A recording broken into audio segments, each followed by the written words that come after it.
Thank you. Thanks, guys. Okay, so good morning, ladies and gentlemen. My name is Chitra Mittal, and on behalf of CII, I welcome you all to this extremely relevant webinar on the IBC COVID response and planning ahead. We hope you're all well in managing to stay safe and healthy in these unprecedented times. We just have a request for participants to kindly keep their audios on mute. I'm just going to quickly run you through the brief of the flow of the webinar today, where we will start with a keynote address followed by a panel discussion. After the discussion, our esteemed panel members have kindly agreed to take a few questions from the participants. We understand that some of you already sent in your questions in advance. And for the others, you may like to ask your questions by raising your hand or by way of chat. Just to sort of give you a little bit of a quick introduction, we're all aware of how resolving insolvency has been, has actually taken India many notches up in the ease of doing business index. And we're all aware of how this is one area where the government has put in a lot of efforts, and implementation of the code has been one of the most significant measures really taken by the government for resolution of distressed loans. IBC, of course, within a very short span of time had already started yielding very, very positive results on the ground level. And there was tremendous progress in this space. And unfortunately, then came COVID. And, it's kind of obviously, changed exactly, how we sort of work and, how we live. And the IBC ecosystem, obviously also is not insulated from the effects and impacts of this pandemic. Now, the government has been taking a lot of measures in response to COVID, like increasing the threshold for filing of cases from 1 lakh to 1 crore, excluding the lockdown period while computing the process timeline specified in IBC, excluding the period of lockdown for any task in relation to liquidation.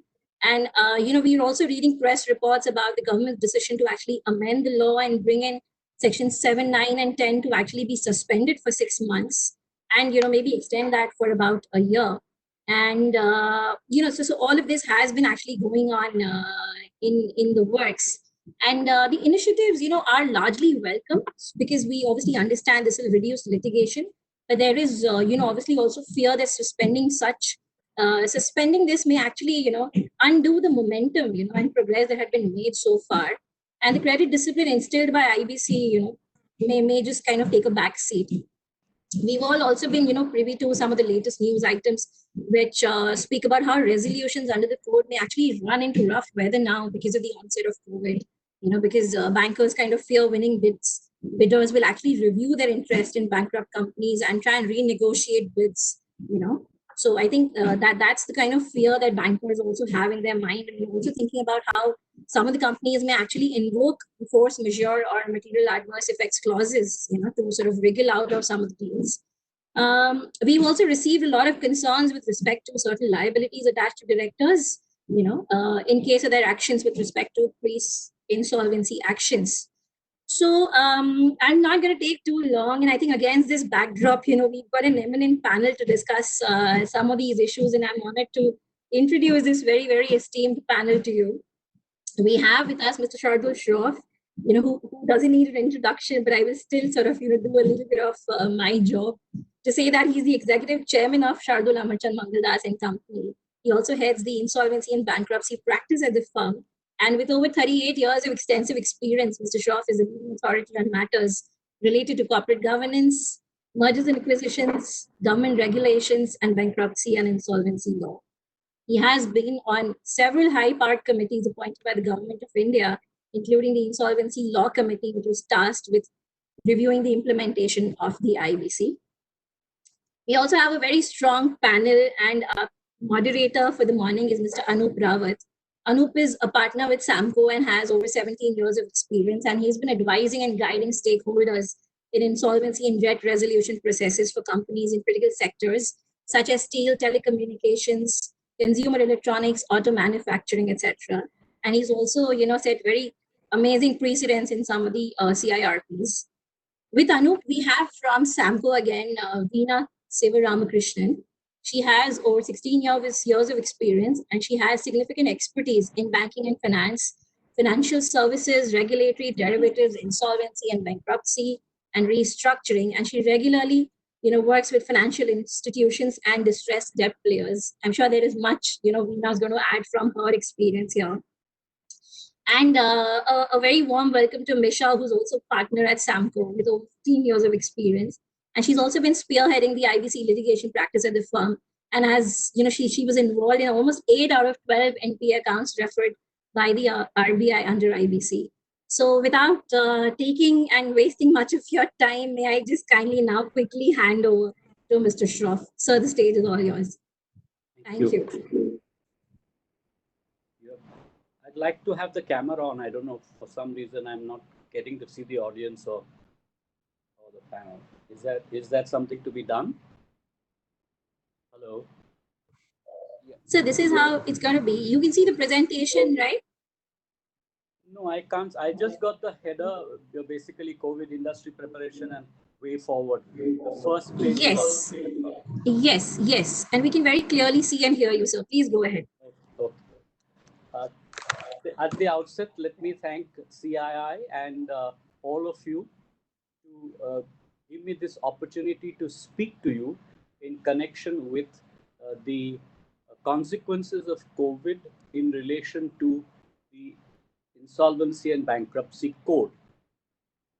You would have perhaps already read that the Cabinet has cleared the introduction of a new section in the IBC, namely Section 10A, which is intended to be a sort of a temporary provision to suspend the provisions of Section 7, Section 9, and Section 10 in these times of the COVID or the Corona pandemic. We have been functioning currently on the basis of virtual hearings and virtual filings, not physical filings because of the lockdown. And the process is, of course, dramatically slowed down in the context of the fact that the connectivity, the manner in which the presentations are to be made, the hearing process are all new, and the time period for doing that has certainly not enabled the adjustment to take place in relation to how the CIRP process functions. Now, let's put the context together firstly so that you can then appreciate why these three sections are intended to be suspended, and also to see whether this is appropriate for the extent of the remedy that is needed in the context of the COVID and the consequences of bankruptcy which will follow. If you recollect, in 2016, the committee submitted the bankruptcy law, the banking law committee submitted a legislation which essentially wanted a major change from debtor in possession to creditor in possession, so that the assets are taken effectively into a receiver side sort of structure, where the resolution professional is responsible to gather and complete the possession of the estate of the corporate entity and control those assets, so that during the process of the insolvency resolution, there is total control over what the assets are, and the process can be regulated without any further loss or damage and without any effective mismanagement of the assets. Now, what is happening in this particular case of the amendment proposed by the Government of India or the Cabinet, which has the clearance of the Cabinet now?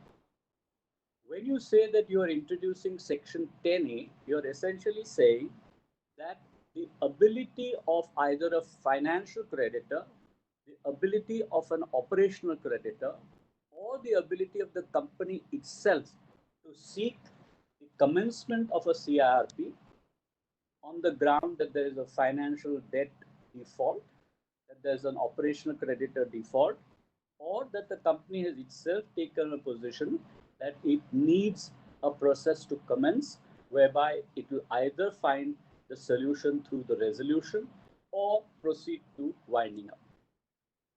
So when you pass or the amend section 10A, you're essentially saying that neither of these three remedies would be available to parties.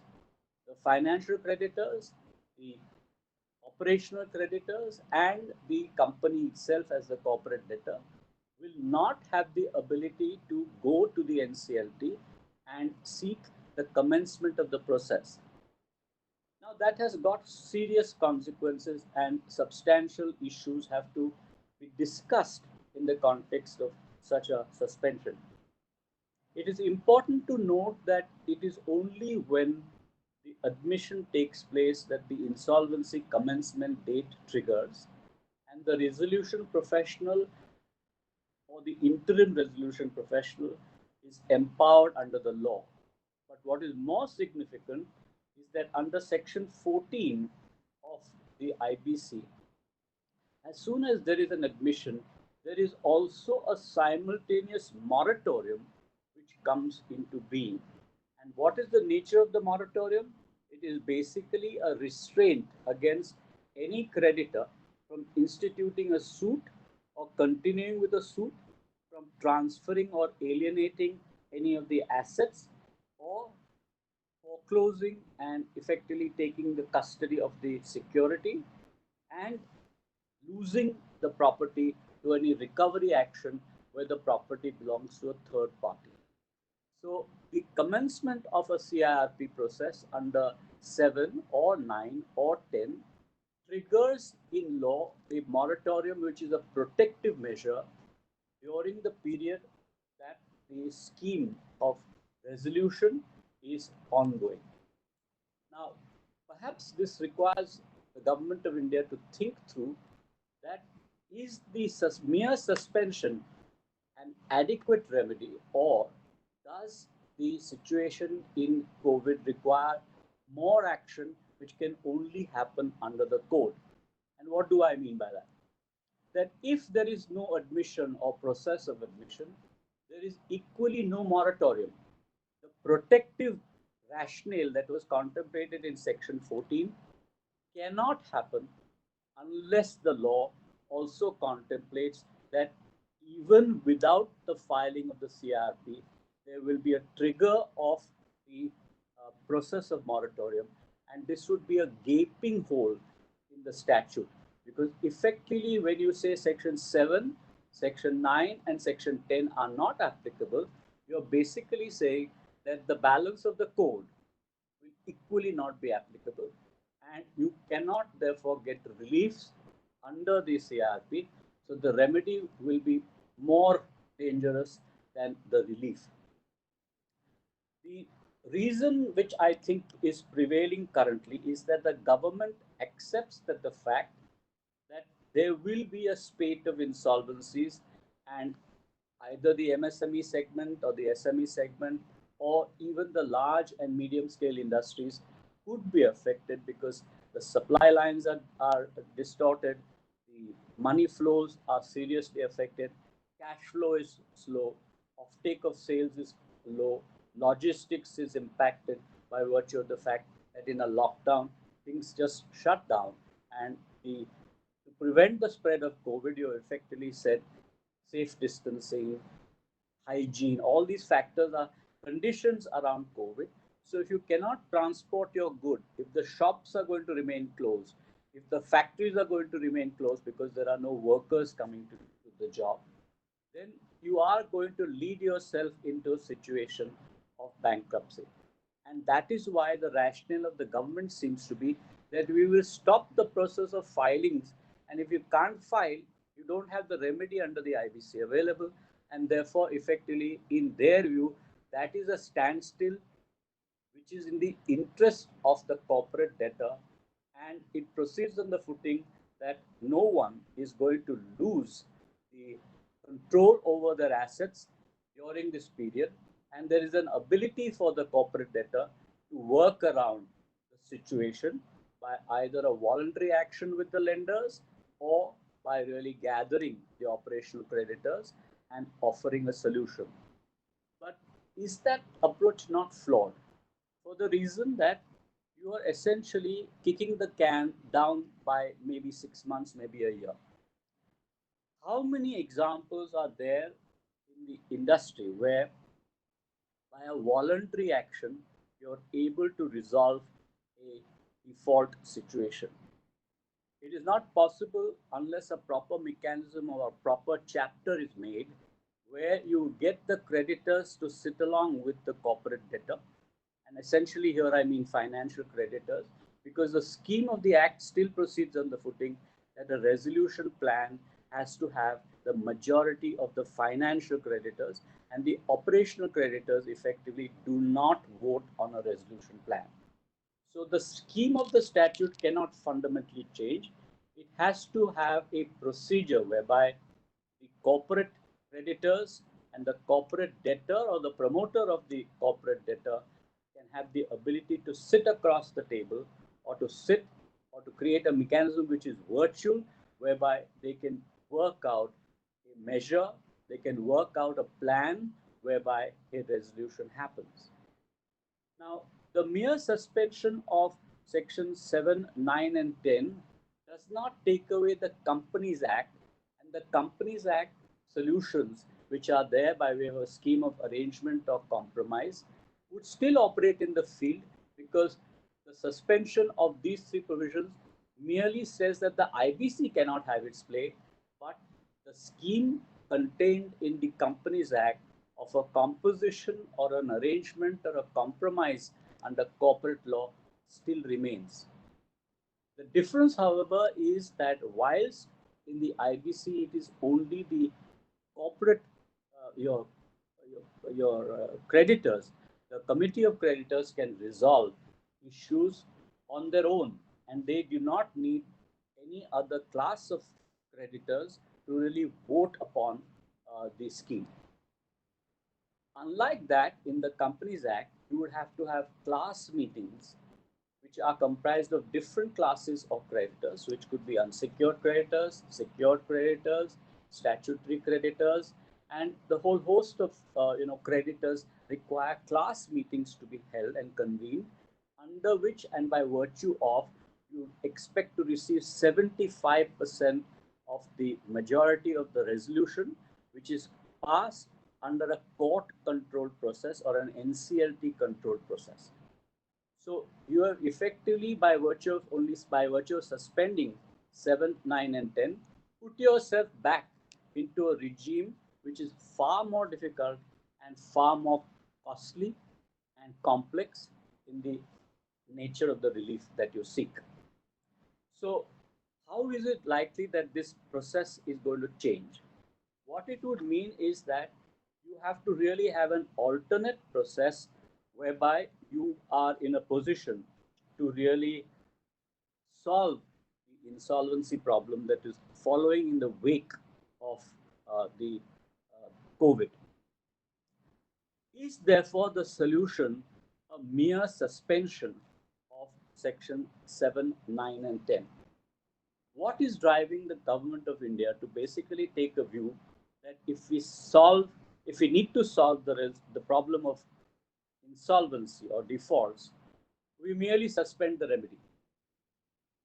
Now, there is a Latin doctrine called ubi jus ibi remedium. What does that mean? It says that where there is a right, there must be a remedy. You cannot have a right which has no remedy, because if you don't have the remedy, then you are effectively rendering the right infructuous. So this approach, in my view, that the government is basically saying that, look, we will solve the trouble of parties to go through an insolvency process by merely suspending it. But that's not the answer. That is not the remedy that is required in the context of an impending barrage of insolvencies which is likely to happen during this period, and especially when the lockdown is still operational. So what will happen in relation to the stakeholders? You have the corporate debtor, you have the bankrupt promoters or the promoters of the company who set up the company, you have the secured creditors, you have the unsecured creditors, or you have the financial creditors and the operational creditors. And then you have a host of other applicants like the workers. You have applications where the corporate insolvency resolution professional, whether it is needed or not, whether by suspending the provisions of 7, 9, and 10, can you have a insolvency resolution professional at all, or nothing kicks in from the court? Because if you suspend the application itself, then you're also suspending the process by which an interim resolution professional gets appointed and finally becomes the resolution professional. So, in a sense, you're affecting all the stakeholders and putting them into a zone where the assumption is that this whole period is going to be one of suspended animation. And the very reason for which you got a high rank in doing business across the world, or the ease of doing business, will effectively go away. And that might bring you very down or make you go lower in the context of ease of doing business, because the remedy that you created was the remedy which brought you through the ranks of having a good high rank in the context of doing business in the world, in the ease of doing business.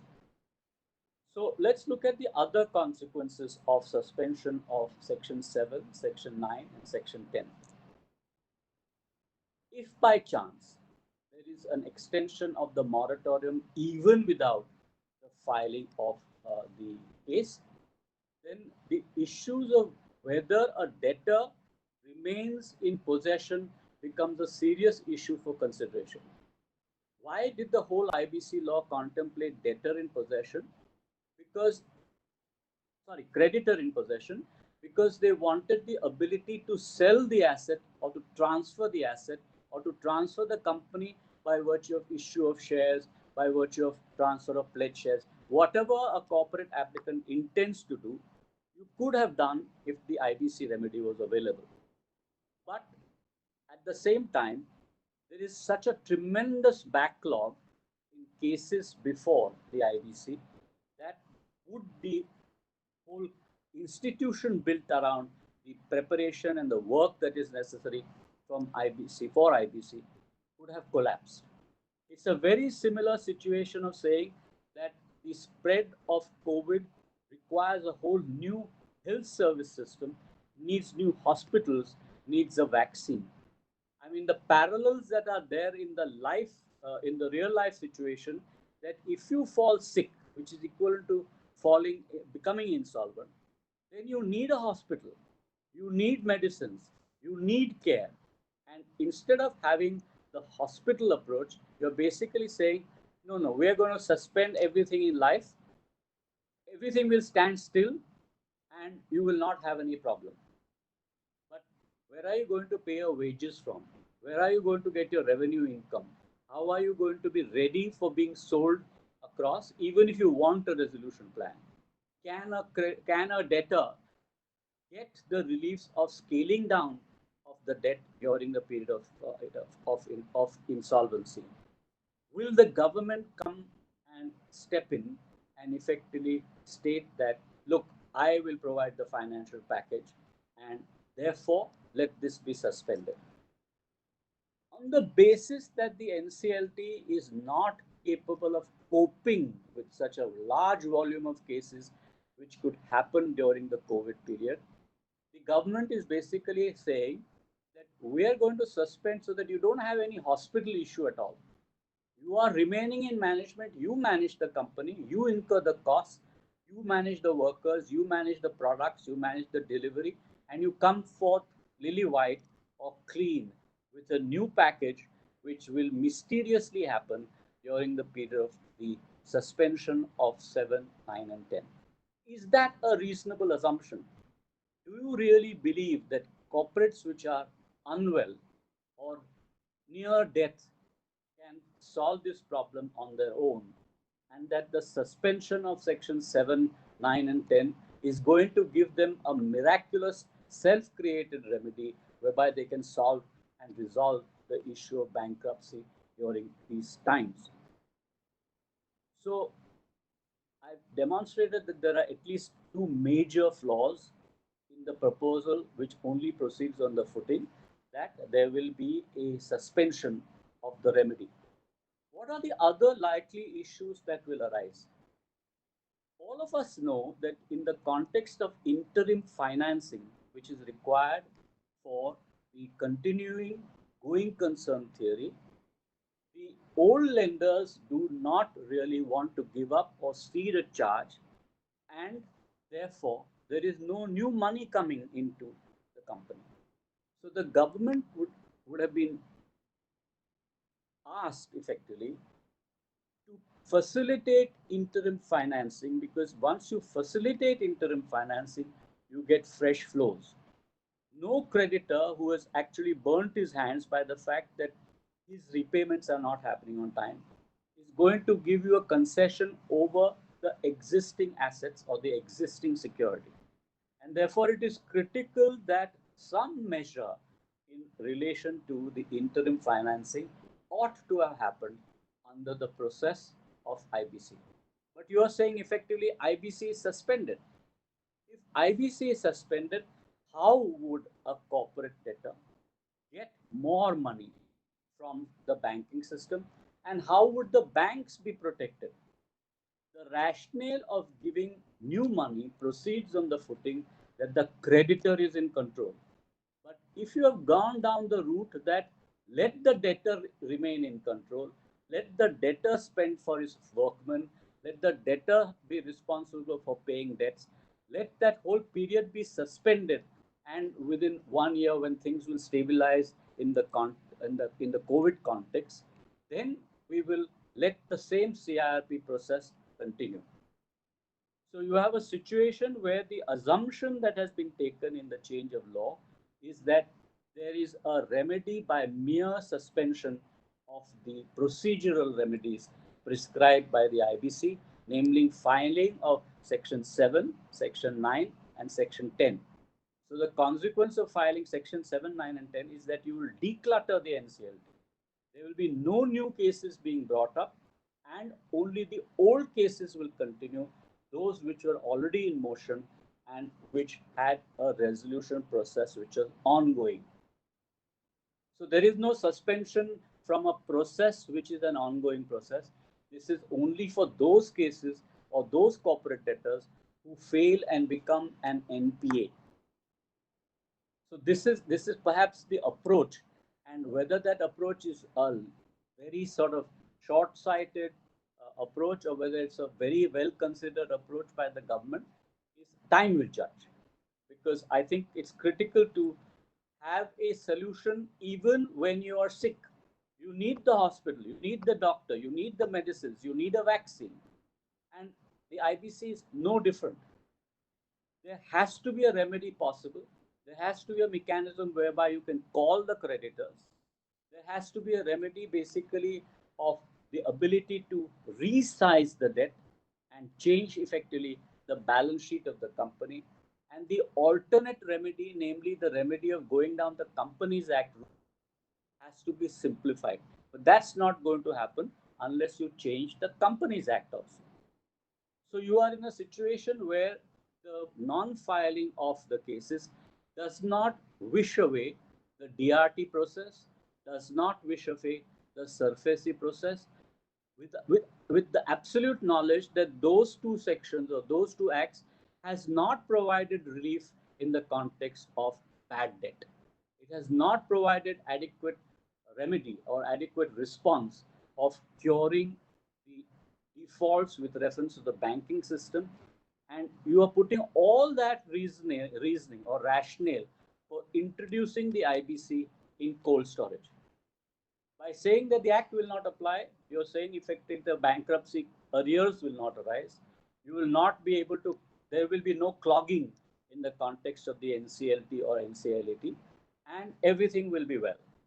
But not realizing that at the expiry of either 6 months or the expiry at the end of 1 year, you're going to have all that backlog come back to the NCLT, and you're still ill-equipped to deal with that situation in the context of the capacity that you need in terms of institutional preparation, institutional availability. If you needed more hospital, you got about doing that. You asked the private industry to set up hospitals. You created new facilities. You got new ventilators. You're working on the vaccine. But why can that same principle not apply in the context of IBC, where those very things that you're doing in real life need to be done even in the context of legal process. You can't just say, or you can't just shut your eyes and then say the world will be well.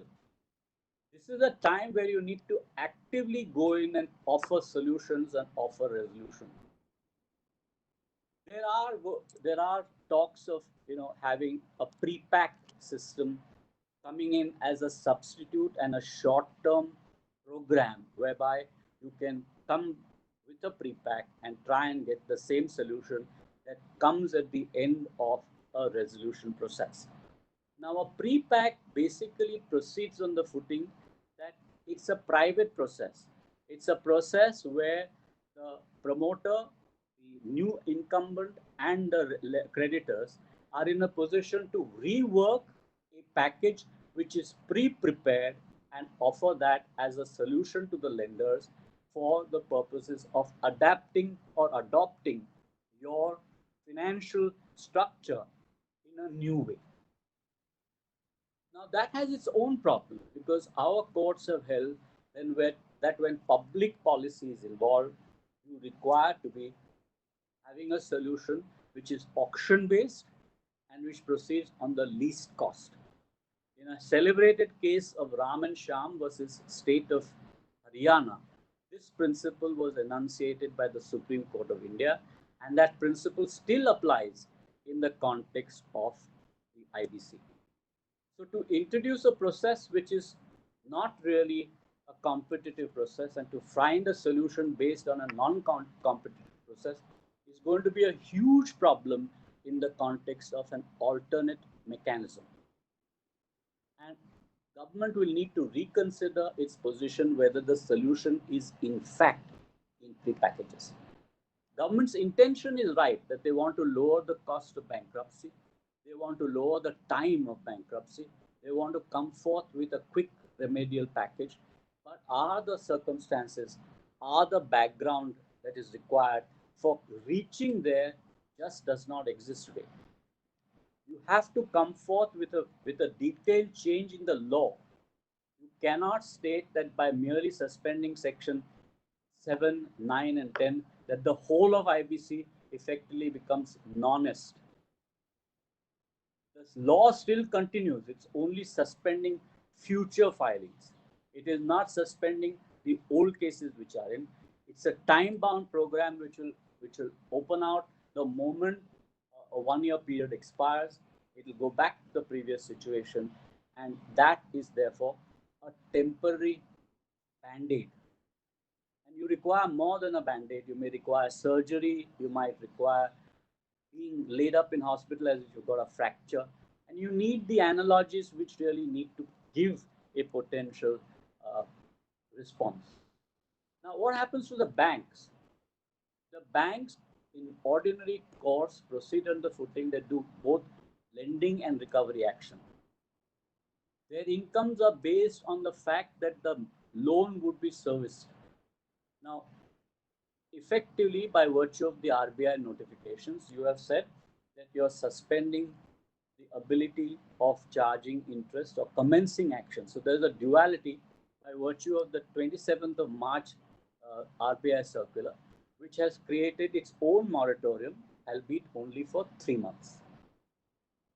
The recent circulars of 17th of April basically require now that the banks will have to make a provision of at least 10% of the NPA so that they are reflecting the correct position, and suddenly the provisioning that is required when the asset becomes a non-performing asset, there will be a ballooning of the provisions. So you are also putting the banks to jeopardy. You are creating a situation that for public sector banks, the Basel report requirements will come into play, and therefore you will have to further pump in monies as government banks or for government banks by pumping in monies which are budgeted for in the budgets of India. So you have impacted the lending community in a serious way because you are suspending the remedy and therefore there is no right of recovery. during the period of suspension. Now, is that appropriate for a country like India, which is effectively struggling to deal with the COVID aspects, where industry is expecting a large fiscal, fiscal restructuring of providing of a package to resolve matters. So you're not solving the problem of the banks. You're not resolving the problems of industry. You're not protecting the principles of need of preservation of the assets, which the resolution professional used to do. You're not really helping out by virtue of any cancellation of debt. The schemes that have come through from the Reserve Bank of India contemplate that the interest meter is still running. You have not said suspension of the interest. You have not said suspension of the principal payment. You have only deferred them. You have not vacated them. You have not cancelled them. So in real life, the problems are going to proliferate, and the issue of the greater indebtedness, because you don't have the money to pay. You don't have the ability to run your businesses. In those circumstances, you have effectively said that the bank's rights are going to continue. All that we are saying is you can't enforce it, but your interest will run as per the meter.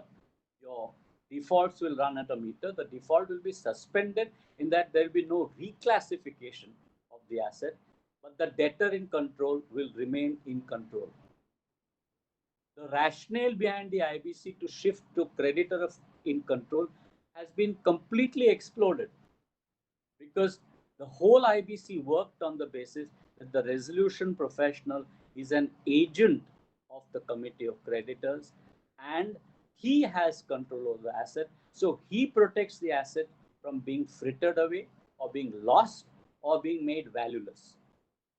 You need a valuation process. You need a sales process whereby if the parties are willing, like a Section 10 approach, then they should have the ability to do the sale at the best available price, not at the worst available price, because 1 year down the line, the valuation of an enterprise which is a defaulter is going to fall further. If you do not have the money to run the plant, your plant is going to depreciate, because a running plant is far more valuable than a shut plant. So, is this a remedy which is appropriate? I am asking these issues because I think industry, the government, the lenders, the corporate debtor, the new applicants who could be the buyers are going to ask these questions. Are you ready to make information memorandums on your own? Is a corporate debtor in a situation where he can spend extra funds to really create a sales memorandum? Because unless there is a publicity, unless there is a process giving information of the corporate debtor, you are not going to be in a position to sell. And don't forget, in these times, even the buyer is going to be distressed, and the buyer is also going to be short of funds.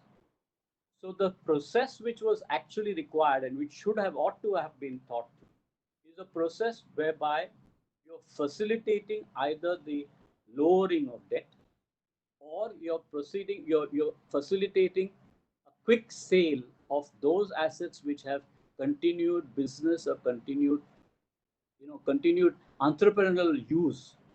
And if the enterprise is something which the country needs, then there is a saleable value. By suspending the provisions of Section 7, 9, and 10, you're effectively also suspending the valuation which is required to determine what was the value at the point of time when the insolvency process started, and what is the valuation at the time when the property is sold. Because in that 6 to 9 months which is made available, value doesn't increase, value really normally depreciates.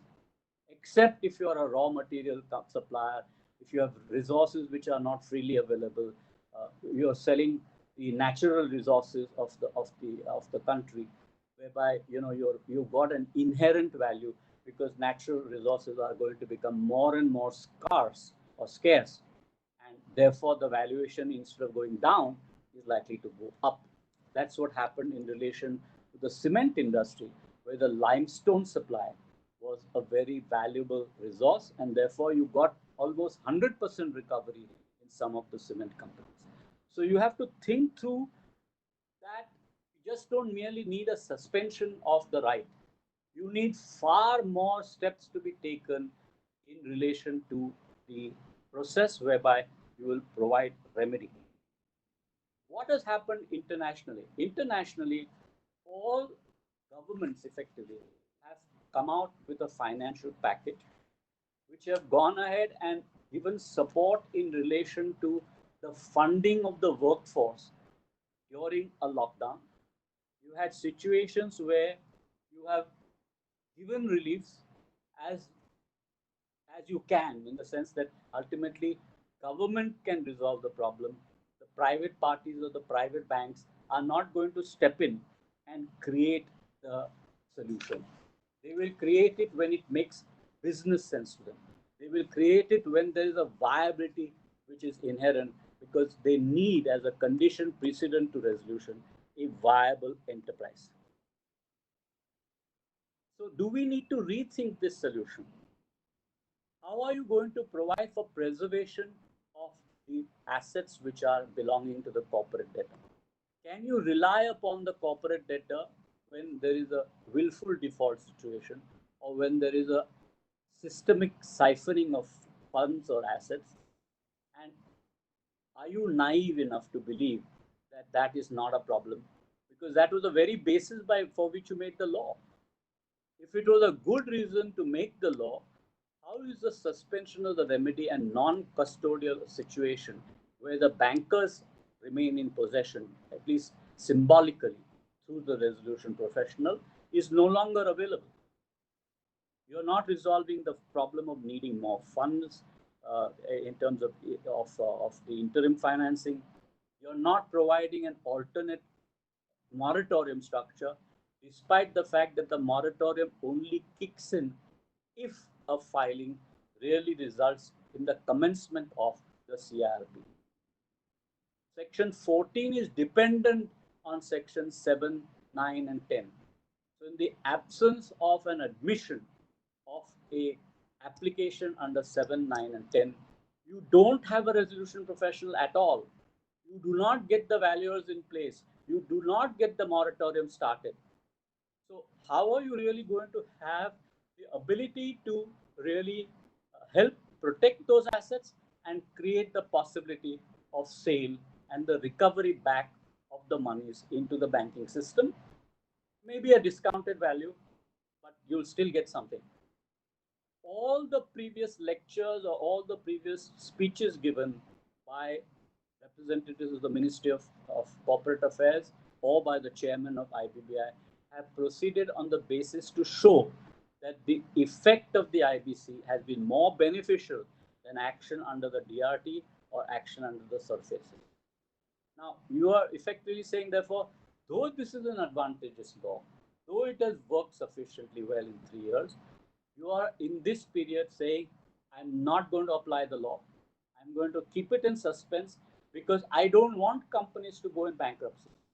I do not want to face a situation where the volume of litigation goes up enormously because there is no normal business condition. But it's like saying then that don't prepare the vaccine, we'll keep everybody at home perpetually, or at least for 1 year. Is that the solution? You do need the wheels of commerce and the wheels of industry functioning, and they need money. They need the wheels of commerce to continuously happen, because there is real no suspension in life. Life goes on. Time and tide wait for no man. So your life is going to go on. Your interest meter is going to go on. Your business is going to fail. Your markets are failing. Your supply lines are failing. Your transportation is not possible. You need solutions on those fronts. So this background of a recession flowing from a COVID and the possible potential, plethora of bankruptcies that will happen are not going to result from the suspension of 7, 9, and 10. You need much more. You've realized it in real life in the sense that you've contemplated all that is going to be medically required, because you've already seen the code, the graph of COVID go upwards rather than flatten. We are not out of the situation that the COVID is not going to grow faster and there are going to be more deaths. That's going to happen. And unless and until we maintain the social discipline, the distancing issues, the mask, the cleaning of our hands, the possibility of COVID spreading is going to still remain. And that is equally true of bankrupt companies. If you don't really have a solution in mind, the solution is not shutting down the hospitals. It's not like saying, okay, you go stay at home, because if you stay at home, there's going to be no spread of COVID. That may be scientifically true of the COVID virus, but it is certainly not true in relation to the object of keeping the companies as a going concern. The whole theory of the IBC is let the company stay as a going concern. I think I've said enough for the opening. I'll now like to pass it back to the panels. You're going to hear those panels, and at the end of all this discussion, we're going to have maybe 20 minutes or 30 minutes for the questions. We have received some of those questions, and we'll try to deal with those questions in the Q&A. Thank you so much.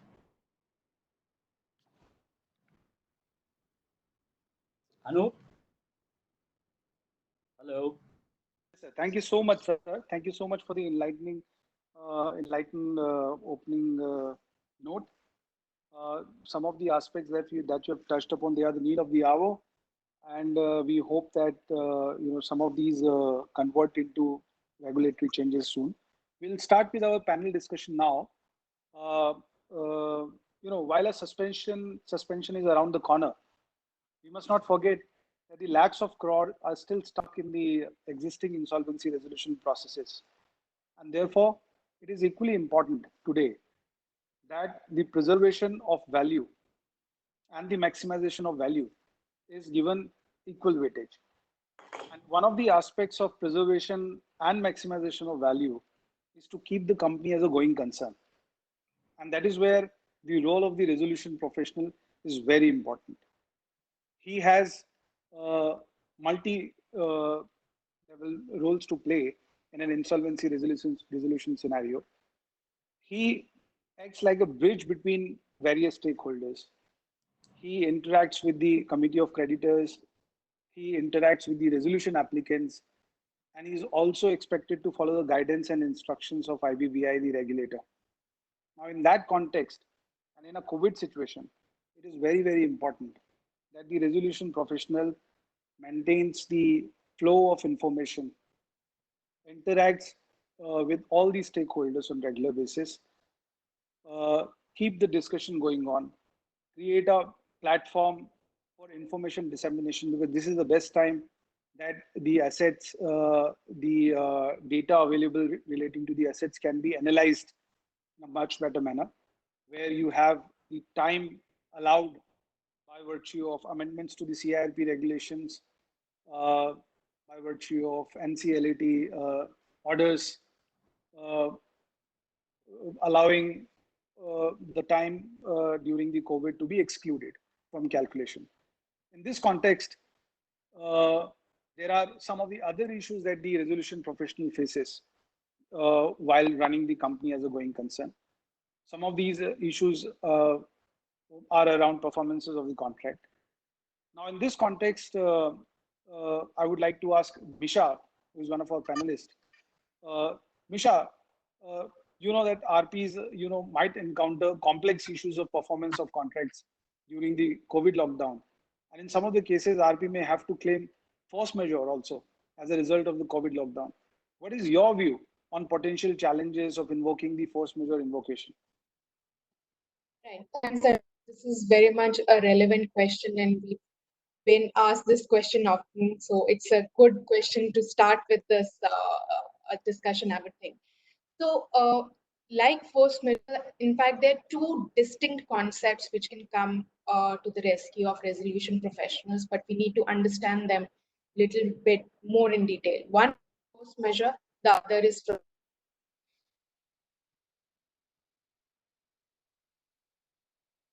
about, but there are certain basic things which we need to remember about force majeure. One, that it has to be contractually stipulated in your relevant contract. You have to first point of reference is to confirm that the contracts in question of which you've not been able to perform as the RP for corporate debtor, whether that contract has a force majeure clause or not. The next question which arises is with how to construct that force majeure clause. Typically, a force majeure clause is worded according to the context of the contract itself, the parties, and the industry it is operating in. So sometimes there would be an express language in the force majeure clause itself, which will refer to an epidemic or a pandemic. There it is clear that this clause is available. But there may also be cases where it does not refer to a pandemic or an epidemic or an act of God kind of a situation, but a generic language of events beyond your control or control of parties. That perhaps might be enough for you to be able to rely on a force majeure clause. But the next element, which also equally is important and needs to be examined before we rush to invoke the defense of force majeure, is the causal connection between your inability to perform a particular contract and the COVID pandemic. You cannot take a generic view that, yes, this is a force majeure and I have a defense to non-performance. You need to examine the facts whether that obligation in question was indeed prevented on account of COVID pandemic and all, and then proceed to take that defense. So it's a very good and effective remedy, but one needs to be careful and seek proper legal advice before it's invoked, because there could be consequences on improper invocation of a defense of force majeure. But what happens if there are contracts which do not have a clause for force majeure? Thankfully, we do have a remedy in general law under the Indian Contract Act, the principle of frustration. Again, it operates similarly as a force majeure clause, but the difference being that it is statutorily provided, and you need to be able to prove that on account of an event like in COVID pandemic, the performance of the obligation under the contract is completely frustrated and become an impossibility. Merely it becoming difficult may not be a complete defense. So one needs to examine these aspects. Equally, one needs to be careful about the fact that not only RP potentially can use this as a defense, but equally the third parties who have obligations towards the corporate debtor may also be invoking a force majeure or a frustration defense. Again, the analysis would broadly remain the same, which is whether there is a force majeure clause, whether that force majeure clause includes an event like COVID pandemic, and most importantly, the causal connection between COVID-19 pandemic and any your inability to perform a contract. So I think these are broad parameters which RPs need to keep in mind in this aspect. Yeah. Thank you, Misha. I think the situations that the resolution professional faces during the COVID situation is that if on one end of the contract he's performing, and on the other end, maybe on the finished goods part, he doesn't have too many takers, then he cannot let the available liquidity of the company suffer, and therefore, he's forced to take stand on claiming the force majeure reliefs.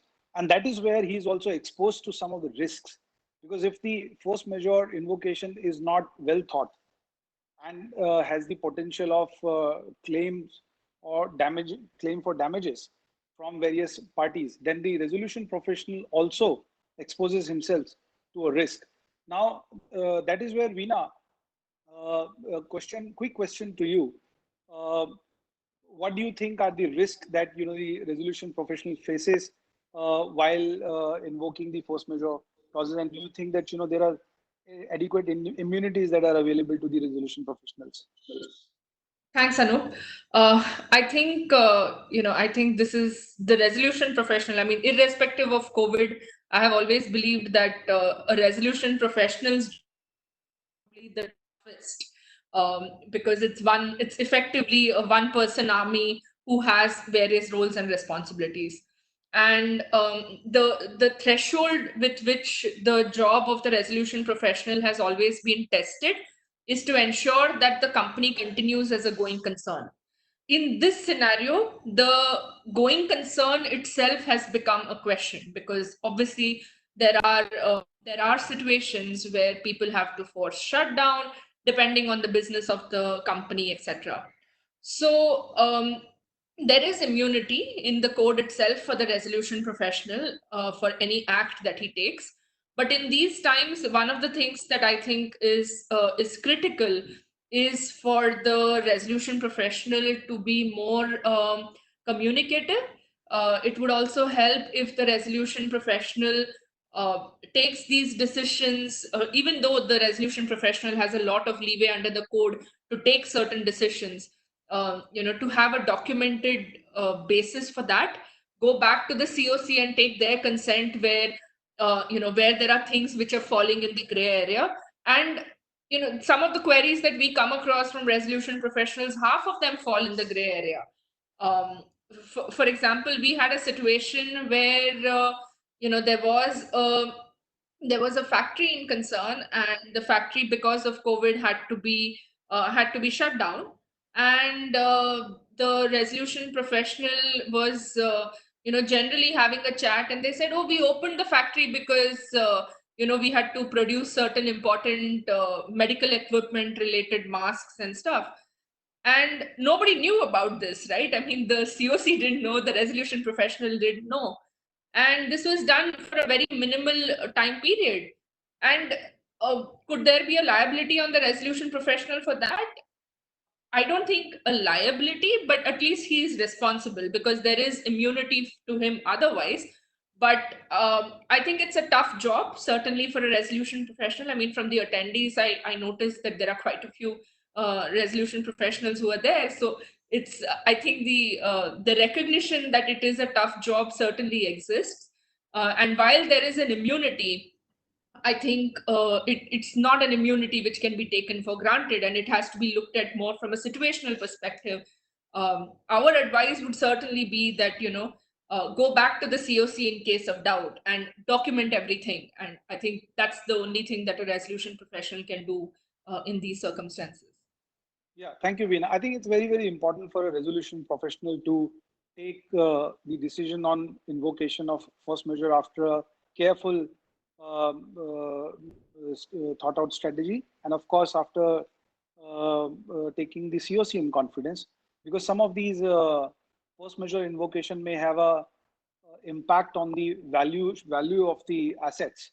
Some of these contracts may be long-term contracts such as PPAs, and any disturbance on the performance could result in a serious impact on the continuity of the PPAs. So therefore, you are very rightly said that resolution professionals should take a proper advice before invoking the force majeure clause. The other important aspect that we have seen during this COVID situation is the overall timeline for the resolution processes. And right now, it is not fathomable how much impact it is going to have on the overall resolution, the attempt to maximize the value of the assets. So, from the timeline perspective, Veena, what do you think the COVID lockdown will have? What kind of an impact on the timeline for ongoing CIRP processes? And what are going to be the legal implications of not complying with the timelines due to the lockdown? Sure. See, I mean, the entire timeline issue has two angles to it. I think it has a legal angle, and it obviously has a practical angle to it. Now, as far as the legal angle is concerned, I think from the time the IBC has come into effect, one of the key reasons for its success is that it is a time bound process, and people liked the certainty. People liked the fact that even though there have been cases which have gone beyond the 270-day or the 330-day period, at least there is an end in sight. And especially with the first 12 cases getting solved and there being a result on that, that just proved that there is something which will come out of the process. It may not be something which everybody likes. It may not be something which is not litigated. There are inherent risks with the timeline, but at least there is a timeline, and that itself was a very strong factor in the success of IBC. Now, while the COVID lockdown goes on, I think there would be practical issues which will play with this timeline. For example, just taking control of the assets, it will be a challenge. For enabling a resolution applicant to actually do due diligence and do the necessary checks that they require to do before they actually submit a meaningful resolution plan, that would be a challenge. That itself could lead to a lot of people falling out of the process, and therefore there not being a meaningful resolution. So these are practical challenges which will come in. I think the IBBI amendment which came down is critical. It excludes the period of lockdown from any kind of calculation which needs to be done. But at the end of the day, if it's not just about the mathematical calculation of excluding a particular period, right? It goes beyond that, because there is a lot of things. For example, we all of us have been part of COCs where there are hundreds of creditors who attended. Now, the resolution professional has a tough job of ensuring that the COC is held in a secure environment. Only those people who are who are invited are actually attending. So there is a huge IT risk element to it. There have been so many cases where directors are allowed to attend the COC, but only for a certain part. So all these are going to be practical challenges.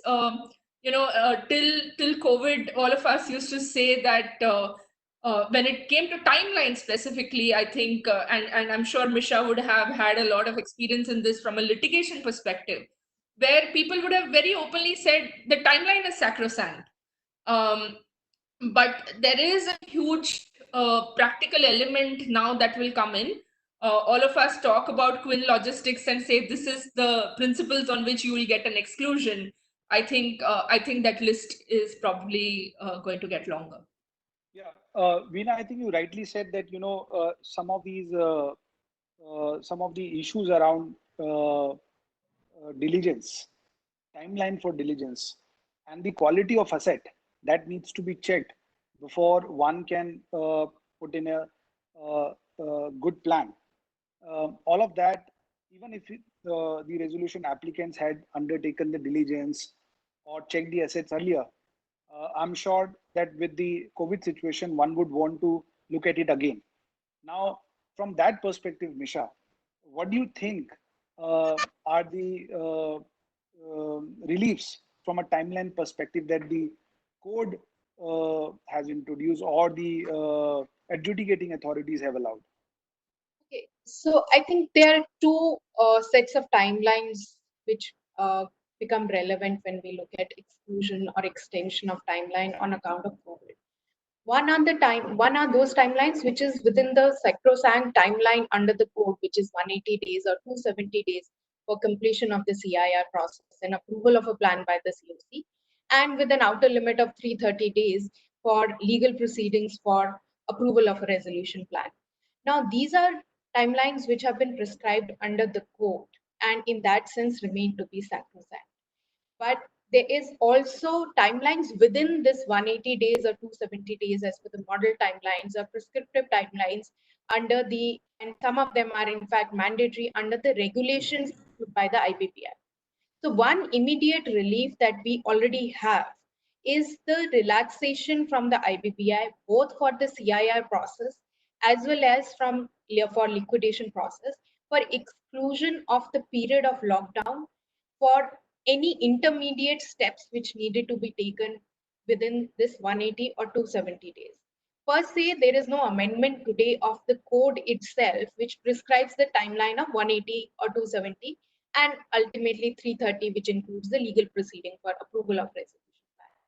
Now, for this, we already have a decision of National Company Law Appellate Tribunal of 30th of March, where while taking so much cognizance of the issues and applications, urgent applications and mentionings before the bench has followed the principle of Quinn Logistics and gave a generic direction that the period of lockdown shall stand excluded within from this timeline of 180 or 270 days.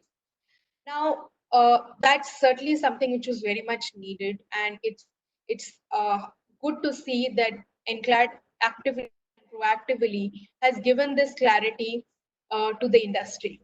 But there is a bit of technical issue here, and potentially an objection can be raised or a legal ground can be raised that this suo motu extension of timeline or exclusion of the period of timeline from 180 days perhaps is not within the jurisdiction of the NCLAT. Whether they have the inherent jurisdiction to grant such an order by taking suo motu cognizance or not is a moot question which possibly can be raised.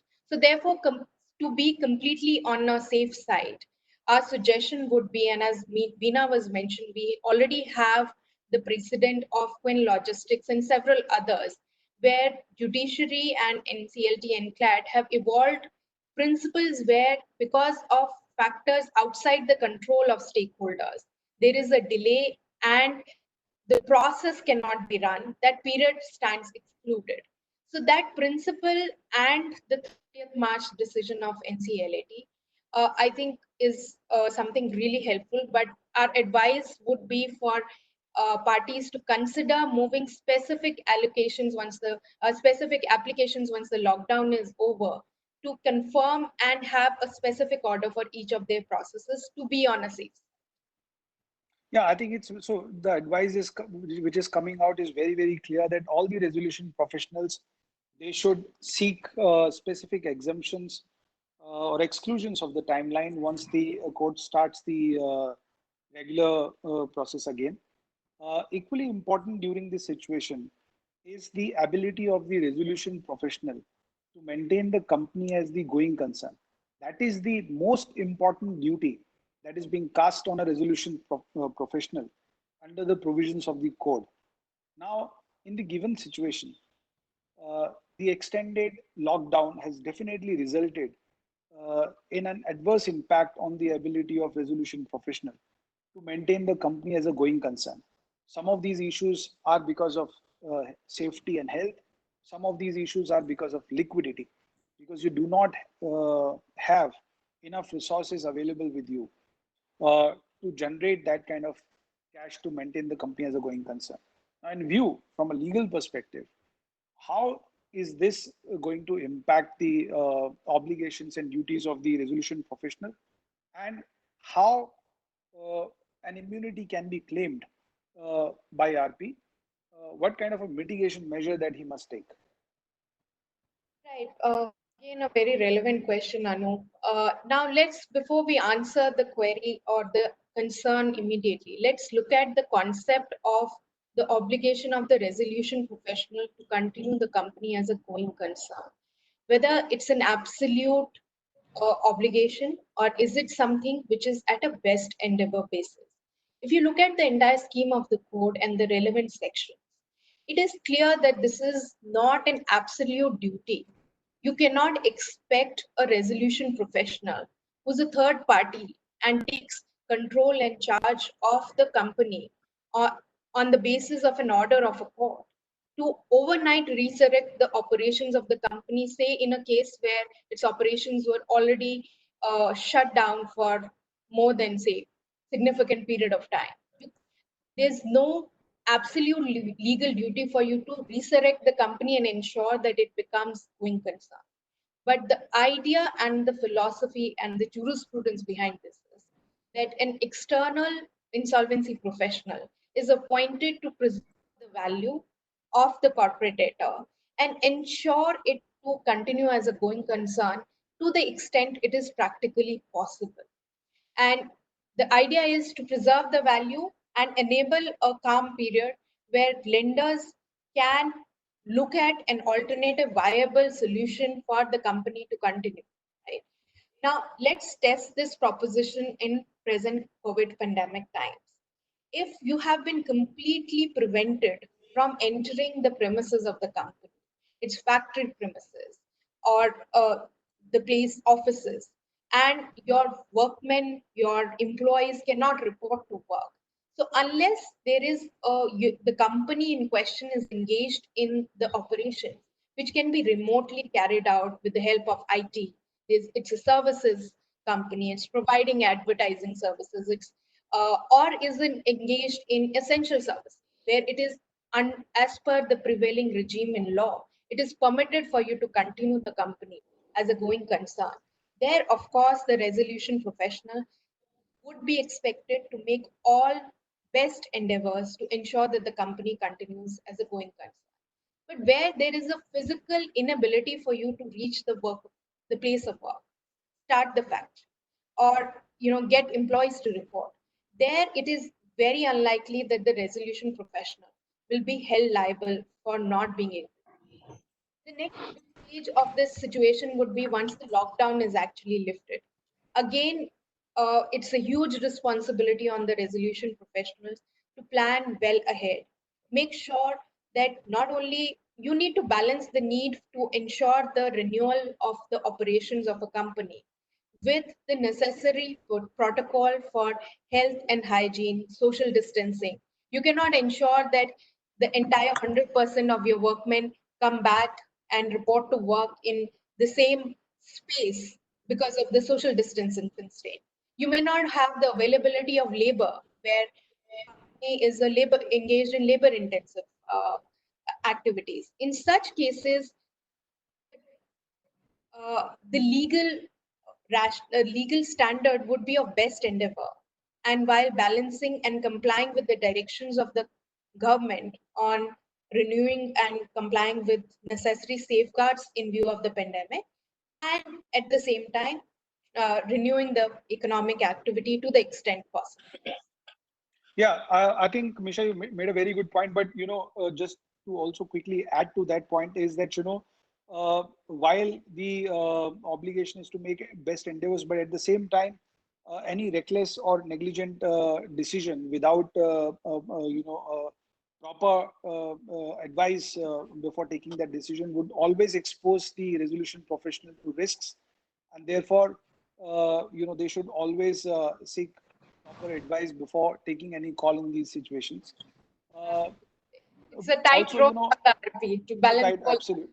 Yeah. Absolutely. He's in a board position. He exercises the powers of the board. There is no board. He is the one who is responsible today. So moving on to the related issue in the COVID situation is the impact of COVID on the resolutions. Now, we know that most of the cases were at the stage where either the resolution plans have come and approved by COC and pending approval by NCLT, or they have been approved by NCLT and they were pending implementation. In all these situations, because the whole projections, future projections, which are one of the components of the feasibility and viability test, would be affected. Veena, what is your sense of where how is it going to impact those resolutions? Whether there will be loss of appetites among the investors, and whether there will be questions around feasibility and viability.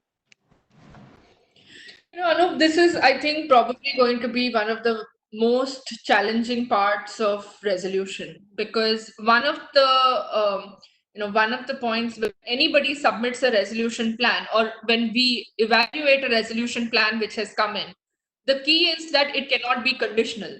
And the judiciary has held so many times that there cannot be any conditions, there cannot be basically it has to be a complete resolution plan. You cannot have ifs and buts in your resolution plan.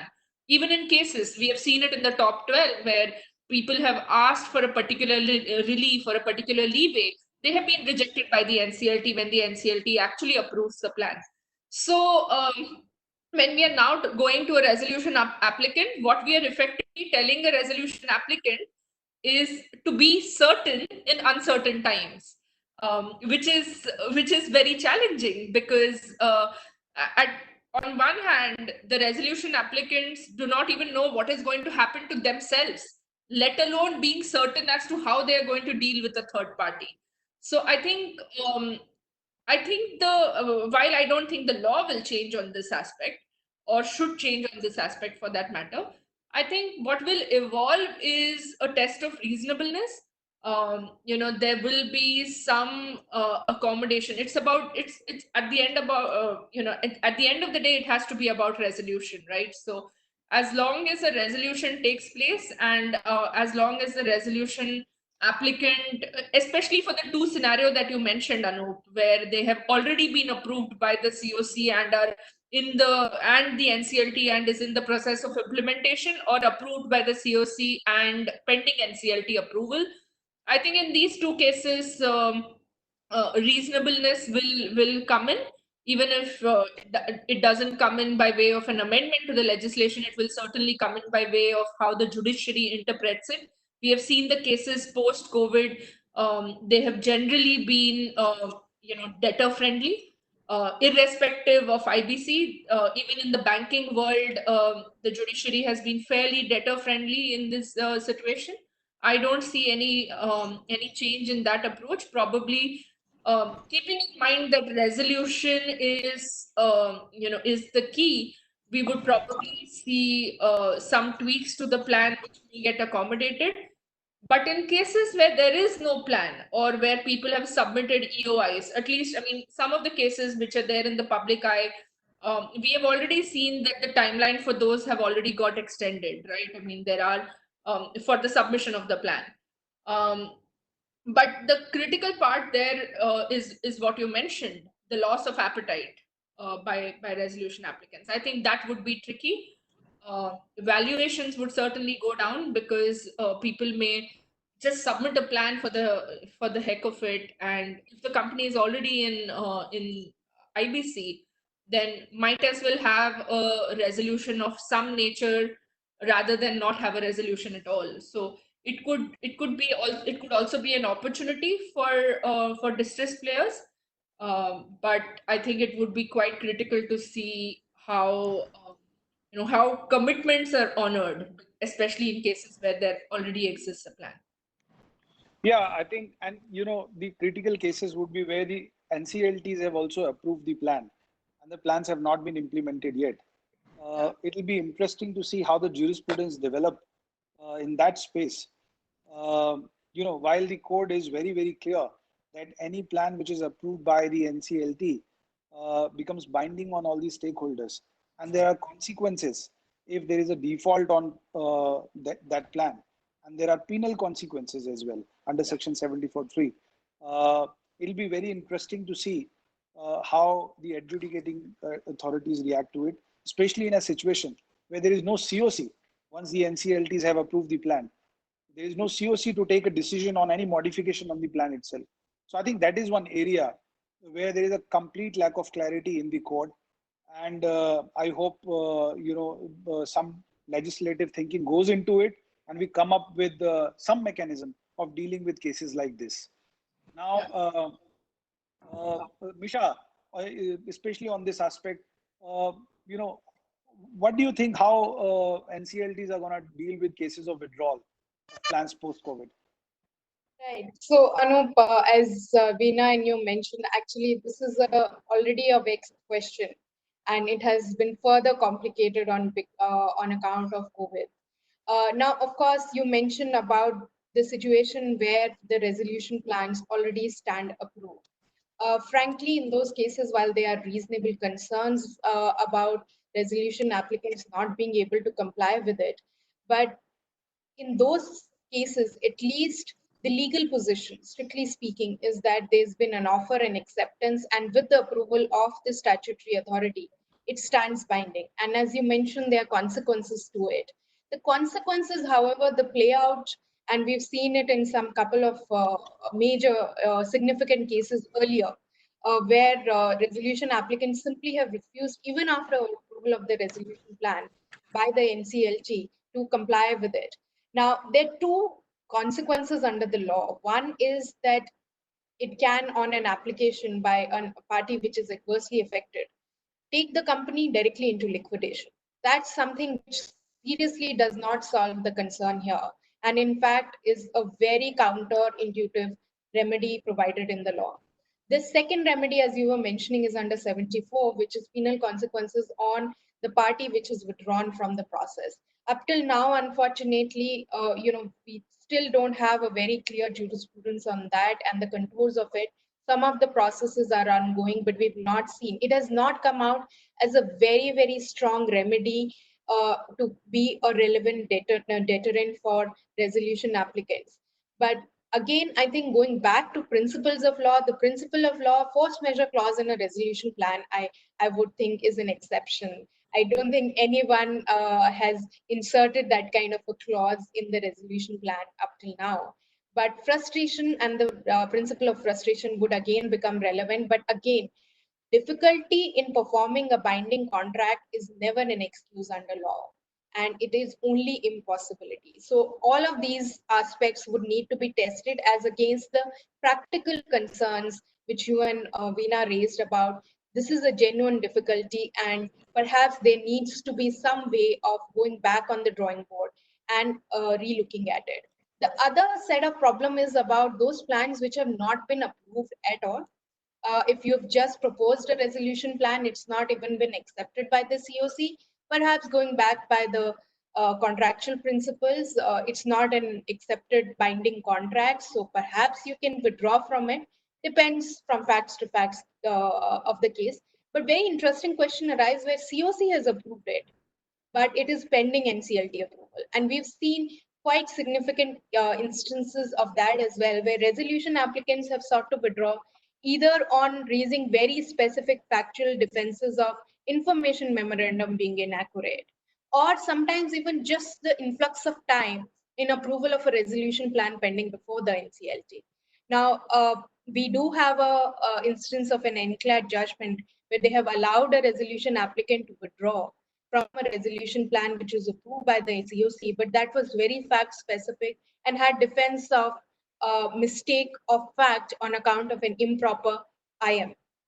Now, whether you could just simply withdraw on account of COVID or not is a question which still needs to be tested, but the guiding principles would remain the principles of impossibility of performance, and one needs to balance it out. But parallel to legal, remedies, I think there is a approach which Veena was mentioning of a reasonability and standards of reasonability, and perhaps all stakeholders need to adapt to that, and that may give you a more viable solution than perhaps purely litigating in a court of law. Yeah, I think some of these cases have resulted in a resolution which is hit by stress the moment it is approved by NCLT. It's very ironical, but this is the fact. This is what we face today. And how do we react? How does our regulator react to it? I think it will be very important to see. This is an area which cannot be ignored. This is a reality today. When we are talking about COVID-induced stress, nothing is nothing is can be said to have been escaped from this situation, and therefore the need of the hour is to understand and acknowledge and to find a solution. Even in cases where the NCLTs have approved but the stress is induced by COVID, I think there has to be some resolution around that. The same way we deal with some of the debt resolution cases, maybe one of the ways in which you can remove the impact of COVID from the resolution. It may not necessarily have to be a complete withdrawal. There are always multiple solutions around a situation. One could be, instead of some of the upfront, prolonging the payments to a mid-term or a longer term period, depending on the feasibility and viability. I think that is where the legislation also need to acknowledge that the committee of creditors need to continue till the full implementation of the plan happens. Dismantling the committee of creditors on the NCLT approval itself is not a right legislative approach or a judicial approach. We have seen in cases, even where the COVID has not impacted the resolution implementation, that COC's intervention is as much important as it was during the resolution phase. So with that hope, we just move on to our next very, very important aspect, which is again linked to this COVID situation. The liquidation value, that is a very important safeguard for the dissenting creditors and for the operational creditors.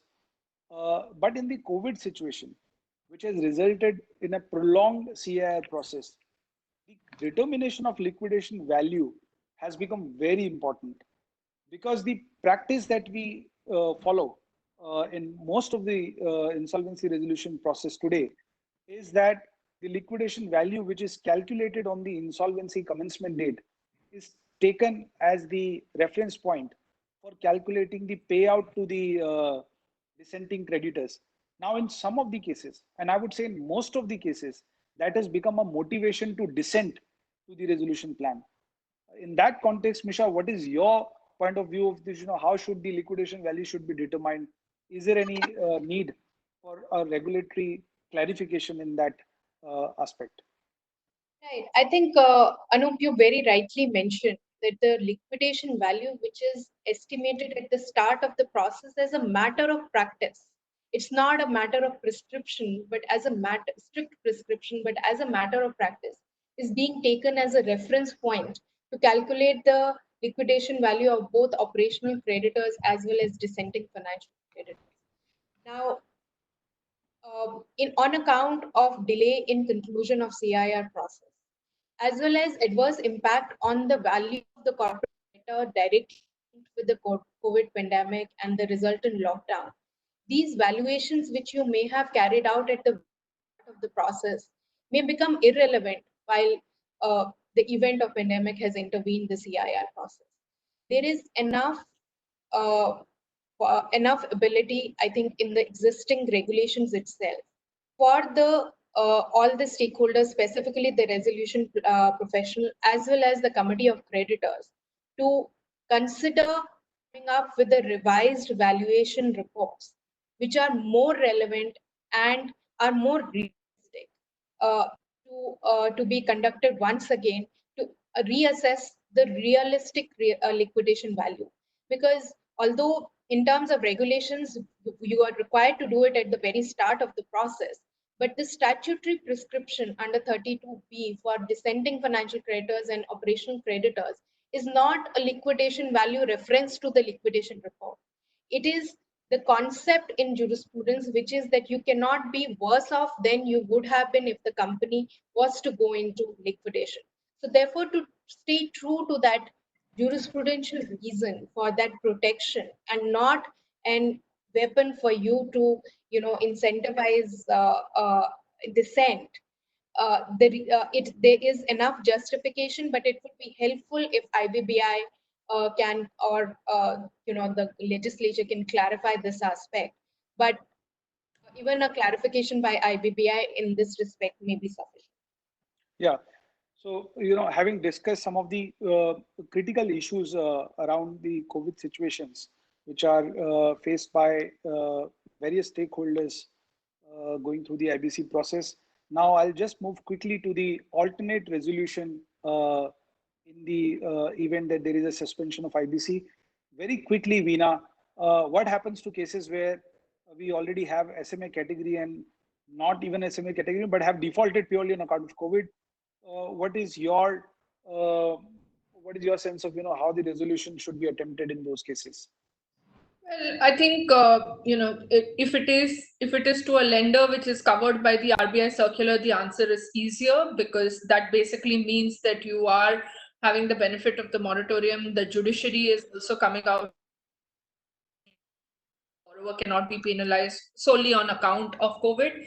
So to that extent, where there has been default purely on account of COVID, and there would be some benefit. But for cases which are not covered, for example, NCD default, which is owed to foreign portfolio investors, or any other bilateral lending transactions to a lender which is not covered by the RBI ambit, there could be a challenge, and there has to be bilateral settlement which takes place.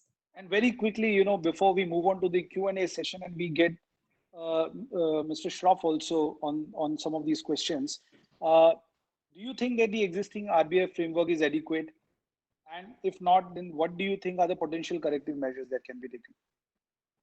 Well, I think the good thing that the RBI is proactive. We have already seen 2 rounds of amendments from RBI. I think, and we are seeing some measures where liquidity is being injected into the system, whether it is for the NBFC sector or for the mutual fund sector. So we are seeing those reliefs come in. Is it adequate? Probably not, but at least the RBI has openly said that they are going to evaluate the situation more closely, and these are interim measures. So we can expect that there are some, additional measures which get introduced. But I think in this case, at least as of now, the RBI has probably done whatever was within its purview.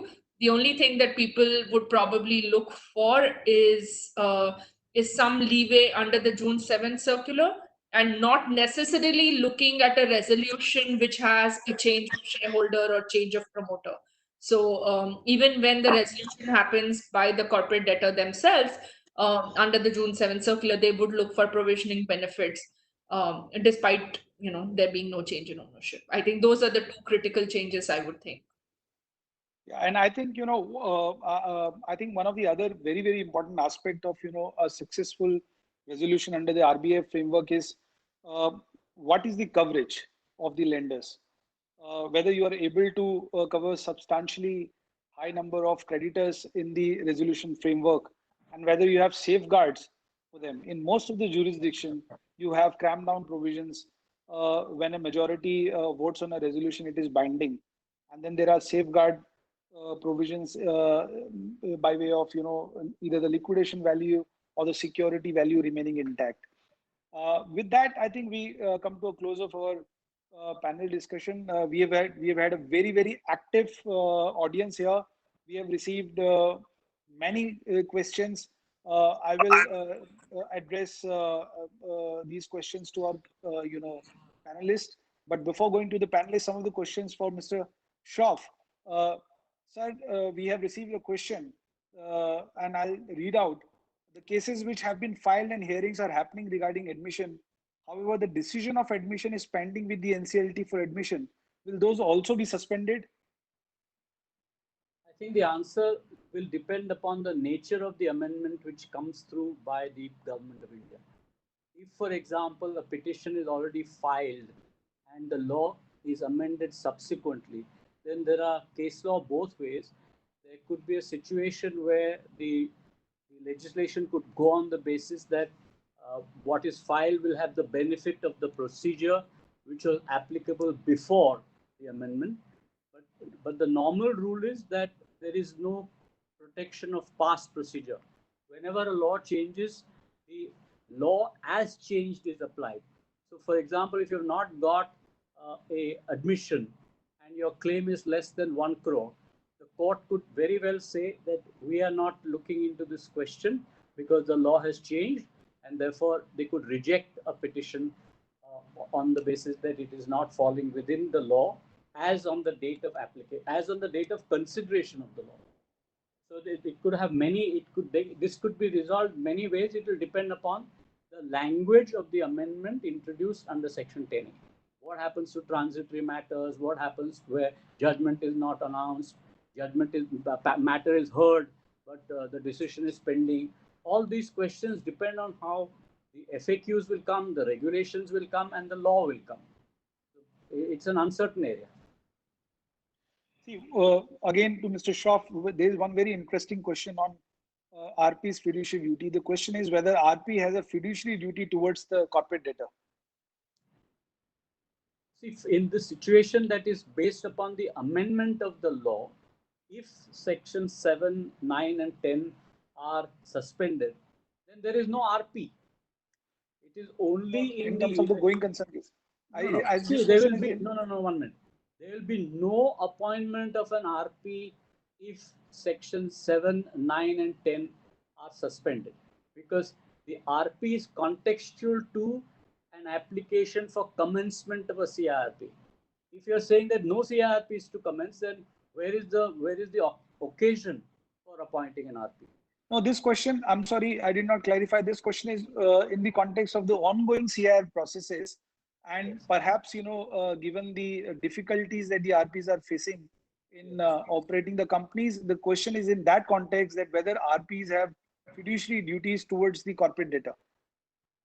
No, I don't think they have a fiduciary duty because they are really agents of the committee of creditors.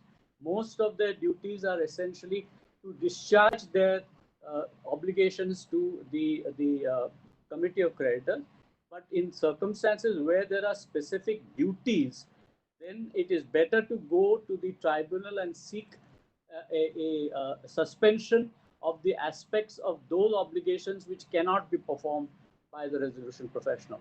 One should not get into the thicket of whether it is a fiduciary duty or not, but wherever there is an impossibility of performance or because of lockdown, because of reasons of security being missing, workmen being missing, you should go and advise and file a report either electronically or physically, as the case may be, and bring these difficulties to the notice both of the COC and of the NCLT, saying that these are circumstances beyond my control, and therefore don't expect this obligation, which is cast by the law, or the duty which is cast by the law, to be performed by me, because I am not in a position to perform because of factors which are beyond my control.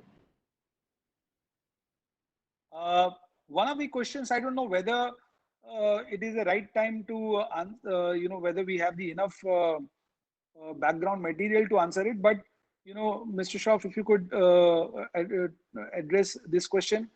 The question is, would companies need to prove that there was a commercial impossibility versus commercial improbability due to force majeure to claim benefit of suspension of the section 7, 9, and 10?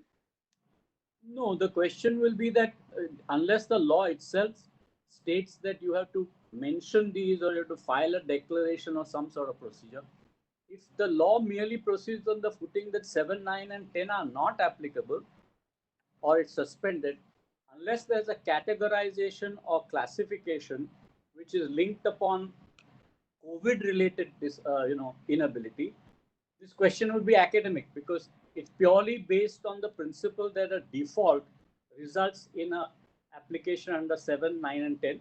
It is not a COVID default; it's a financial default. It is not it's not related to what are the circumstances which resulted in that financial default. The procedure is absolute in the sense that irrespective of whether it's COVID or non-COVID, the situation is such that if you suspend 7, 9, and 10, it really doesn't matter. I do not have to prove the fact that this happened because of COVID. The law is absolute.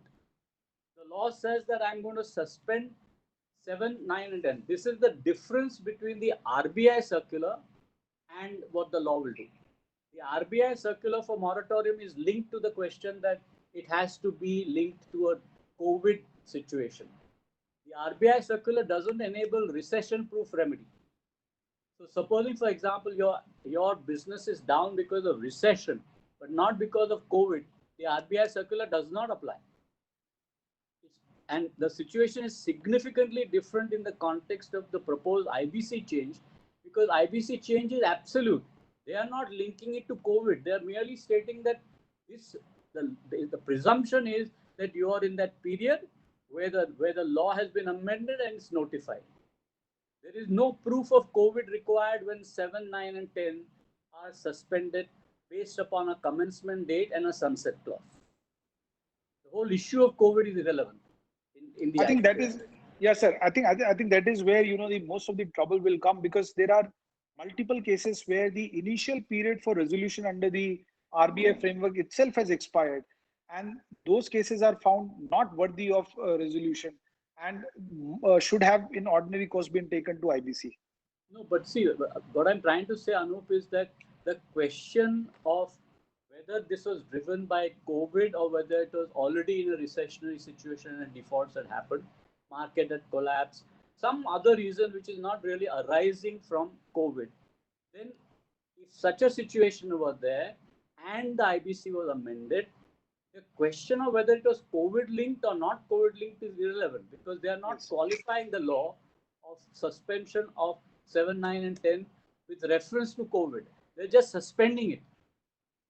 So therefore, unlike the RBI case where you have to get into the theory whether this was COVID linked, whether it happened before 24th, whether it happened after 27th, all those questions are not relevant in respect of the proposed amendment and introduction under Section 10A.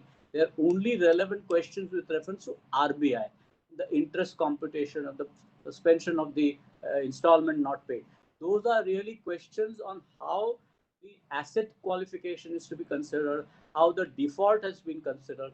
So they have suspended the question of whether it becomes a defaulted entity or a NPA. They are not dealing with the question that the ordinance is going to deal with or the law will deal with, because that law is not conditional upon RBI or the circular of RBI. They are merely saying that from the date of commencement, these three sections shall be suspended, period. And that is where the another question comes, whether the suspension will stand the scrutiny of law, whether the courts will uphold it or strike it down. Anup, the issue will be that is it a beneficial legislation intended for the benefit of COVID affected companies, or is there a social purpose to it? And the interpretation of the courts will always lean towards the legislation's validity where it is intended to do good. It's another matter that there are unintended consequences of 7, 9, and 10 being suspended, but the presumption in the courts will be that this is valid, this is necessary, there is a reason behind making of such a law. So it's very unlikely that the suspension will be struck down. I don't see that happening. Thank you so much, sir. Now, one question to Misha. Misha, the question is that the suspension of sections won't serve the purpose of the government because the creditors will file so many insolvency petition after 1 year and the limitations will allow them. Do you think that suspending it and then suddenly swamping the courts with thousands of cases is something that our adjudicating authorities are prepared to do? Do you think that this will create another chaos the way we saw it in 2017? I agree, Anup. I think we do need to delve a little more deeper than just pure suspension of the trigger sections of IBC for all Mr. Shroff has been mentioning, but equally for the reason that this simply amounts to you postponing the event of the trigger of IBC before the adjudicating authority 1 year hence or 6 months hence. This is not only going to complicate issues for the companies themselves because their value will deteriorate. We don't have an alternative mechanism which has a binding of a resolution, absence of an effective alternative. Just postponing it doesn't seem, at least from where we stand today, completely prudent. And equally from the perspective of adjudicating authorities' ability to suddenly see the rush of the cases at the end of this moratorium or suspension period, unless we really increase capacity of the adjudicating authorities in the meanwhile. But that also doesn't happen in the overnight, and in any case perhaps is not the most prudent approach to follow in this case. Yeah, there is another question on the alternate solution that Mr. Shroff had touched upon. The question is that whether Prepacks will find more utility in the post-COVID scenario, and in its absence, can Section 230 plus the June RBI circular can be used to achieve the same objective, and if so, how? See, the question of a process under Section 230 is significantly different from the process under IBC. Under the IBC process, you have a binding resolution on categories which are not even heard. The only parties which have the ability to really decide on the resolution plan are the financial creditors. So if you are going to go down the 230 approach, you will have to take consent from every class of creditors. And that is a very difficult proposition, because if supposing the operational creditors reject the scheme or reject the remedy which is provided for the operational creditors, the whole scheme fails. You cannot have a structure where you can have a resolution made binding upon operational creditors or binding upon government or binding upon workmen, which is normally contemplated under a resolution plan, without a consent-based application or without a consent-based decision taken at court-convened meetings. So you are actually inviting failure of a resolution plan rather than resolution of a failure plan, because you do know that the haircut situation in relation to the operational creditor is not going to work. To expect to get 75% of the operational creditors to accept the resolution, which really is a discount in the sense that nobody is going to give more than 5 to 15% in any case to the operational creditors, because the secured creditors have prior rights under section 53 of the code, 52 and 53. The secured creditor can stand outside winding up. So if the secured creditor does not agree to a resolution, the whole scheme can fail. If they have got a negative voting sort of a veto and 26% vote against a resolution plan, the whole thing fails.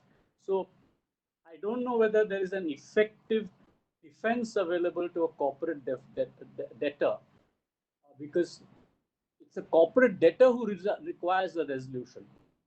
Or firstly, the whole scheme of the IBC proceeds on the footing that a resolution applicant is seeking a resolution plan that may incidentally benefit the corporate debtors' promoters and discharge them. But the question is that the corporate debtor therefore has to seek a substitution of the promoter. And that substitution of the promoter requires even the shareholder vote. Even in a situation under section 230, shareholders vote is a necessity. So you have the added problems of the shareholder vote. You have the added problem of the unsecured creditors or trade creditors vote.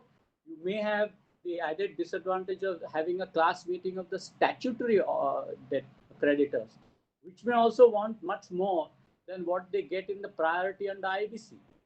So it's a 230 may not be an effective remedy. It may be a remedy where you are a good company, but you're caught in a situation where you are rendered remediless.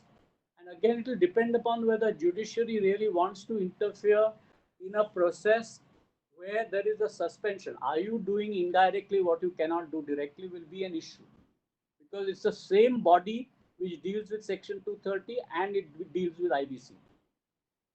The issues which will remain open are the ones where if they don't have the moratorium under section 14, because you have just suspended the remedies of 7, 9 and 10, then the question will be, will the lenders recourse to the DRT, will they recourse to the SURFACE?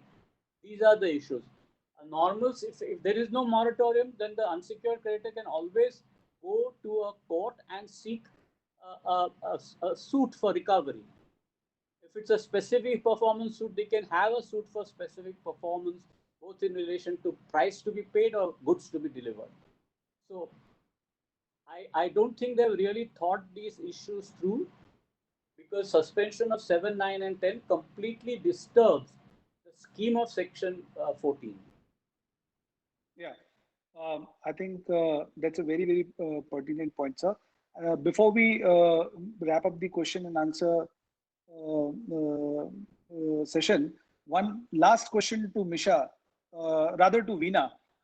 Veena, you know that the NPA classification has always been a major issue around debt restructurings. Do you think that given the current COVID situations, the NPA classification regime shall change from RBI's perspective? I think there have been, there have been talks, especially in certain circles, to extend the time period for an NPA classification. I think at the end of the day, what does the NPA classification do? There are two things, right? One is it frees up capital for the bank, because even they need to conduct business, and with giving moratorium on interest and giving all the other measures which the RBI is expecting them to do, I think it is a reasonable ask, but I think it would, even if it happens, I think it would be a temporary measure for COVID impacted cases, but it would not necessarily be a change which will be there, which will last forever. Thank you, That is Veena. obviously assuming that COVID doesn't last forever, but yeah. Thank you, Veena, and thank you so much to all the participants. We had 346 participants. We continue to have 346 participants at the end of 1.5 hours of these sessions. I would request Mr. Shroff to give the concluding remarks. Thank you, Anup. I think this was a great opportunity, which is sort of promoted by CII to deal with contemporaneous issues in relation to the IBC, the potential amendment or the prospective amendment that is planned by the government, and the difficulties which could be really created by such a incomplete remedy. It has its short-term benefits in the sense that the courts or the NCLT will not get clogged. Lesser cases will be filed. They'll be only dealing with the past backlog. But it does not give an adequate solution in relation to how these companies which are really struggling today would be revived or rehabilitated in this period. The provisions of the Companies Act may give solutions, but it will require a very dynamic approach of the NCLT, a lot of discussion of the NCLT, some amount of retraining in the sense of the approach that is needed in a situation where there will be wide scale bankruptcies. So there are lots of background preparation which is necessary. The change in the approach with reference to the bankers. Can the banking system be, this could have an effect on even the banking system failing. It's not just merely the situation of the corporate debtors, but if the banking system is going to really receive no inflows of bad assets and the bad assets are left to depreciate, then it's a problem even for the banks because their security will become sort of inadequate. So this requires a full-fledged thinking, and I don't think anybody has really put in the kind of effort that was put for making of the IBC. This law is intended, the IBC as it stands today is intended for normal times. But to say that it functions in extraordinary times of a pandemic or in case of an emergency or in the case of any calamity, I don't think the mere change or introduction of Section 10A is going to be adequate. Lot more work needs to be done, but it's ultimately the government's decision. They have taken the simplest solution of saying, let's suspend the remedy and hope for the best and have a situation where parties will go and find their own solutions. I don't think that's an adequate response, but I think time will tell. Government needs to be really told, articles need to be written, the responses of the public need to come through in relation to give us a comprehensive solution dealing with all this. That awareness or that advocacy of a new law which is exhaustive and complete has not happened. And in those circumstances, I cannot fault government in trying to select just a simple remedy of postponement. It's kicking the can down the line. And that needs to change in my view.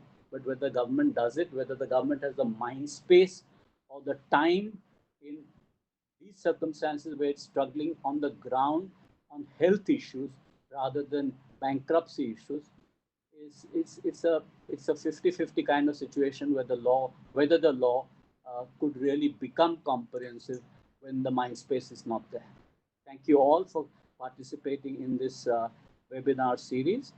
We'll look forward to, what we will do is that the questions which have been received and which with CII, we will try to answer as many questions as we can, because in the short time frame of 1.5 hours, we could not possibly respond to all the questions. But if the questions are in the chat box of CII, we will attempt to give answers to each of them. Thank you so much.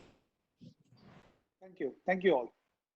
Thank you. Thank you so much. I think this has been an engrossing session. I'm sure, many of our questions have now been, sort of answered.